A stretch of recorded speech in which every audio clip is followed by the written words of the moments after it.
ಕ್ಷಮೆ ಕೇಳಲ್ಲ ಅಂತ ಇವತ್ತು ರಿಯಾಕ್ಟ್ ಮಾಡಿದ್ದಾರೆ ಸರ್. ಯಾರು? ಕಮಲ್ ಹಾಸನ್ ಸರ್.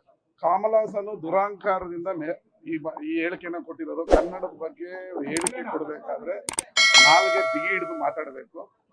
ಅವ್ರ ಹೆಸರೇನಪ್ಪ?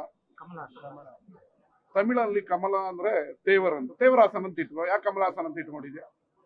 ಕನ್ನಡದ ಲಿಪಿನ ಇಟ್ಕೊಂಡು, ಸಂಸ್ಕೃತಿ ಲಿಪಿಯನ್ನ ಇಟ್ಕೊಂಡು ತೇವರಾಸನ್ ಅಂತ ಇಟ್ಕೊಂಡ್ರೆ ಬಹಳ ಸಂತೋಷ ಆಗುತ್ತೆ.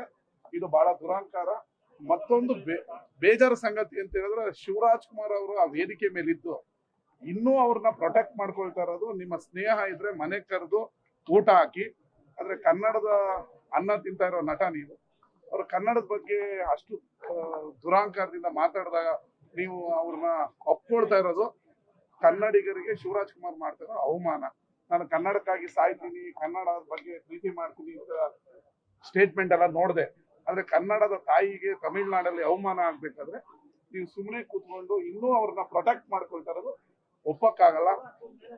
ಈಗ ನಾನು ಒಂದು ಹೇಳ್ತೀನಿ, 1799ವರೆಗೂ ಹೊಸೂರು ಮೈಸೂರಿನ ಭಾಗ ಕರ್ನಾಟಕ ಕೊಟ್ಬಿಡ್ಲಿ. ಈಗ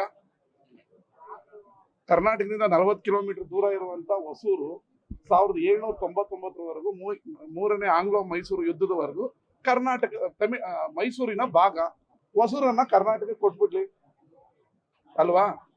ಈ ಕೂಡಲೇ ಕಮಲ್ ಹಾಸನ್ ಅವರು ಕ್ಷಮೆ ಕೇಳಬೇಕು. ಇಲ್ಲ ಅಂದ್ರೆ ನಿಮ್ ತಗ್ ಲೈಫ್ ಅನ್ನ ಕರ್ನಾಟಕದಲ್ಲಿ ಯಾವುದೇ ಕಾರಣಕ್ಕೂ ಬಿಡುಗಡೆ ಮಾಡಕ್ಕೆ ಬಿಡಲ್ಲ. ವಾಣಿಜ್ಯ ಮಂಡಳಿಯವರು ಕೊಡು ತಗೋ ಫೋನ್ ಮಾಡ್ತಾ ಇದ್ದೋ, ಇನ್ನೂ ಕಮಲ್ ಹಾಸನ್ ಸಿಕ್ಕಿಲ್ಲ ಅನ್ನೋ ಬೆಣ್ಣೆ ಮಾತನ್ನ ಬಿಟ್ಟು ಕೂಡಲೇ ಆ ಸಿನಿಮಾನ ಕಮಲ್ ಹಾಸನ್ ಅವ್ರನ್ನ ಕರ್ನಾಟಕದಲ್ಲಿ ಬ್ಯಾನ್ ಮಾಡ್ತೀನಿ ಅಂತ ಆರ್ಡರ್ ಹೊರಡಿಸ್ಲಿ. ಸುಮ್ಮನೆ ಬೆಣ್ಣೆ ಹಚ್ಕೊಂಡು ಟೈಮ್ ಪಾಸ್ ಮಾಡ್ಕೊಂಡಿರೋದಕ್ಕೆಲ್ಲ ಕನ್ನಡ ವಾಣಿಜ್ಯ ಮಂಡಳಿ ಇರೋದು. ಕಠಿಣ ನಿರ್ಧಾರ ತಗೊಳ್ಳಿ. ನಾವು ಕಠಿಣ ನಿರ್ಧಾರವನ್ನ ತಗೊಳ್ತಾರೆ ಅಂತ ನೋಡ್ತಾ ಇದೀವಿ. ಇಲ್ಲಾಂದ್ರೆ ಸರ್ಕಾರದಿಂದನೇ ಆ ಫಿಲಮ್ ಅನ್ನ ಬ್ಯಾನ್ ಮಾಡ್ತೀವಿ.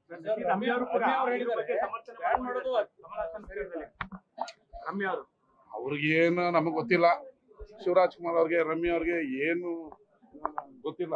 ಕನ್ನಡಕ್ಕೆ, ಕರ್ನಾಟಕದ ಅನ್ನ ತಿನ್ನೋದು, ಕನ್ನಡ ಚಿತ್ರರಂಗದ ಬಗ್ಗೆ, ಕರ್ನಾಟಕದ ಬಗ್ಗೆ, ಕನ್ನಡದ ಭಾಷೆ ಬಗ್ಗೆ ಅನ್ಯಾಯ ಆದಾಗ ಮಾತಾಡ್ಬೇಕು ಚಲನಚಿತ್ರರು.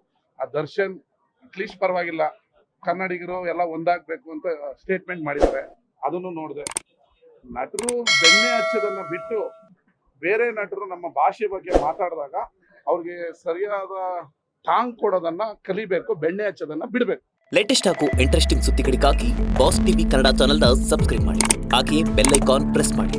ಇದರ ಜೊತೆಗೆ ಫೇಸ್ಬುಕ್, ಇನ್ಸ್ಟಾಗ್ರಾಮ್, ಎಕ್ಸ್ ನಲ್ಲೂ ಮಿಸ್ ಮಾಡದೆ ಫಾಲೋ ಮಾಡಿ.